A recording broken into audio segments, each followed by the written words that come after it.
నేను ప్రస్తుతం నిలుచుని ఉన్నటువంటి ఈ ప్రదేశము గలిలయ సముద్రం. గలిలయ సముద్రము అన్నప్పుడు అది ఎంతో పెద్ద సముద్రం అని మనం అనుకుంటాం. వాస్తవానికి ఇది గలిలయ సరస్సు. హెర్మోను పర్వతం నుండి వచ్చేటువంటి నీరు యోర్దాను నది ద్వారా ఈ గలిలయ సముద్రంలోనికి వచ్చి చేరుతుంది.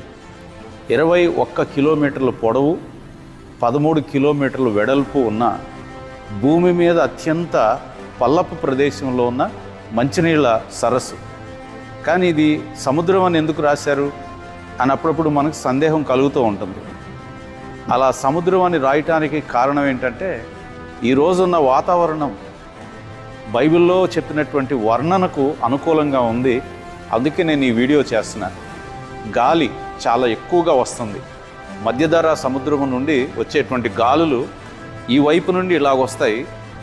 గాలి వచ్చినప్పుడు అలలు మరి సముద్ర ఘోష వలె చూస్తున్నాము వచ్చి ఈ తీరాన్ని ఎలా తాకుతున్నాయో.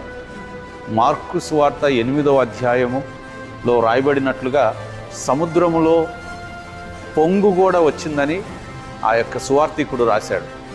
మరి మనం చూస్తే వాస్తవంగా ఏ బే ఆఫ్ బెంగాలో లేకపోతే ఏ అరేబియా సముద్రంలోనో ఉండాల్సినటువంటి వాతావరణ పరిస్థితి ఇక్కడ కనబడుతుంది. ఎక్కడ చూసిన అలలు ఇలా ఉండుంటుంది. ఆ దినము ఇంకా తీవ్రంగా ఉండుండొచ్చు కూడా.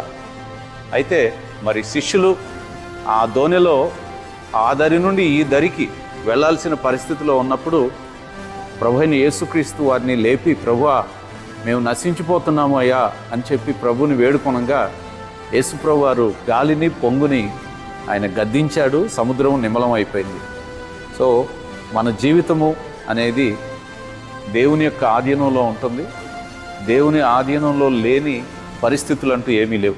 సముద్రమును, ఆకాశాన్ని, భూమిని, సమస్తాన్ని సృష్టించినటువంటి దేవుడే అన్నిటి మీద సర్వాధికారి అయి ఉన్నాడు.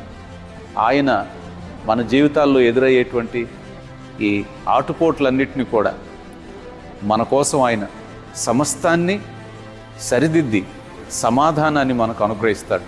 సమాధానం సముద్రానికి ఇచ్చాడు, మన జీవితాలకు కూడా సమాధానం ఇస్తాడు. దేవునికి మహిమ కలుగును గాక.